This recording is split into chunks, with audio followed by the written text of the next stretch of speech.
Welcome back to Any Movie Recap. Today I'll be going over Coen Brothers' classic Oh Brother Where Art Thou, a film that was released in the year 2000, which was set in the Depression era in the Deep South. I hope y'all enjoy. Let's get it. Julius McGill escapes from incarceration at a chain gang in a rural Mississippi in 1937 during the Great Depression. He is chained to two other prisoners, slow-witted Delmar and a hot-tempered Pete, so the three must escape together. Everett convinces them that he has hidden $1.2 million after robbing an armored car and promises to split it with them. They hitch a ride with an elderly blind man on a railway handcar, and he foretells that he will indeed find the treasure, though it may not be the one they seek. They go and travel on foot to visit Pete's cousin, Washington Hogwallop, who removes their shackles, gives them new clothes, and allows them to sleep in his barn for the night. However, the trio is awakened by the authorities, led by the partly blinded World War I veteran Sheriff Coley, after Hogwallop had turned them in for the reward. The barn is set ablaze, but Everett, Pete, and Delmar escape with the help of Hogwallop's rambunctious young son. They continue their journey and encounter a religious congregation in the midst of a mass baptism. Pete and Delmar are drawn in and are baptized as well, but Everett resists.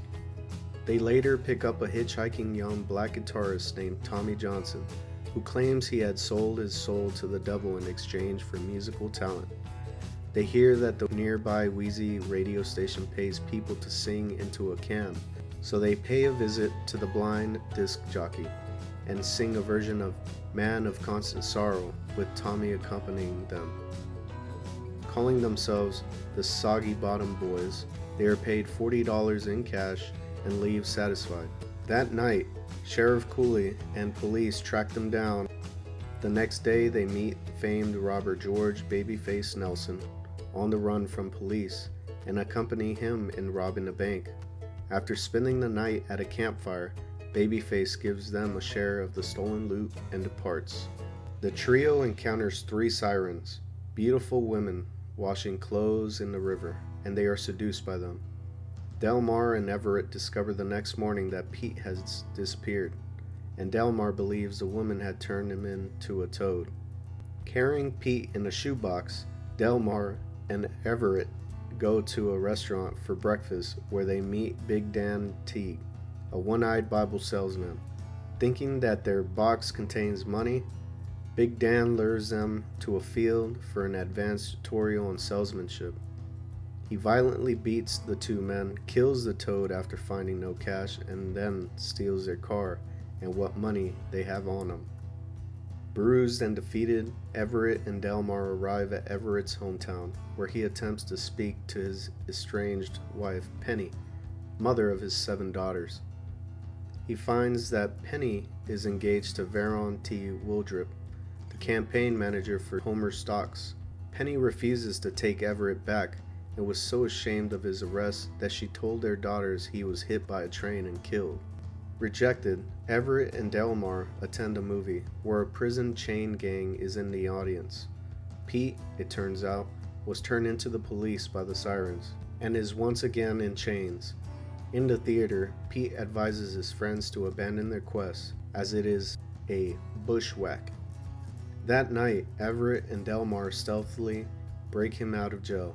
Pete tearfully confesses that after threatened with death by the authorities, he revealed their plans to find the armored car loot for Sheriff Cooley, whom they finally learn is the one who has been hunting them across the state. However, Everett reveals that he fabricated the story to entice Pete and Delmar to escape with him. Everett had truthfully been arrested for practicing law without a license and was determined to escape when he heard his wife's plan to remarry. If caught, the trio could face an additional 50 years in jail. An enraged Pete tackles Everett. The three stumble upon a Ku Klux Klan rally in a nearby field. Shocked, they see that Tommy Johnson has been captured and that the Klan is preparing to hang him. The trio disguise themselves as color guard members and attempt to rescue Tommy, but are confronted by Big Dan Teague, a member in attendance. The red-robed Grand Wizard, it so happens, is candidate for Governor Homer Stokes. After a scuffle, Everett, Pete, and Delmar topple a huge, fiery crucifix onto Big Dan, presumably killing him. The four men arrive at a campaign dinner, disguised by long false beards, pretending to be the hired band. They slip on stage and entertain, while Everett attempts to speak to Penny again. When the men launch into Man of Constant Sorrows, they watch in awe as the entire audience rises to its feet and cheers, recognizing them as the elusive Soggy Bottom Boys. However, Homer Stoke arrives and tries to reveal them as the man who disrupted the lynch mob in performance of its duties. The townspeople are outraged at Homer's confessed racism and literally ride him out on a rail. Everett, Pete, Delmar, and Tommy resume playing. Pappy O'Daniel joins them on stage and grants them an official pardon. After the event, Penny takes Everett back, but demands that he returns to their old cabin and retrieve her wedding ring. They briefly see Babyface Nilsson again, recaptured by the police, but in extreme high spirits, happy at the thought of being executed in the electric chair.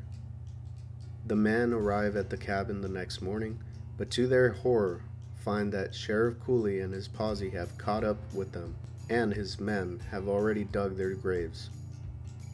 As the authorities loop nooses over a tree branch, Everett drops to his knees and prays that he might see his daughter again. At that moment, the valley is flooded, the cabin is destroyed, and Everett, Pete, Delmar, and Tommy surface on a newly made lake. Shortly afterwards, Everett is happily reunited with Penny and his children. Their daughter sings the hymn Angel Band as they cross paths with the elderly handcar operator who had predicted Everett's fate. And that's the end.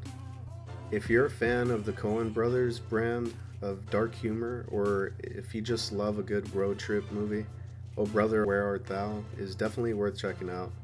It's a quirky, funny, and ultimately touching film that will have you humming along to its memorable tunes long after the credit rolls. Thanks for watching. I know it's not much, but the channel has hit 100 subscribers, and I'm pretty damn happy about that. Just watching the channel grow is amazing. I'm trying to see if I could put out more content a week, but work has been crazy, so we'll see.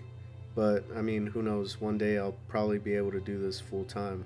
I do enjoy making these videos for y'all, and I'm trying my best to get better at editing and figuring out this whole editing software. It's crazy. Anyways, be sure to leave a like and subscribe, and drop a comment of a movie that you'd want me to make for you guys. Alright, peace.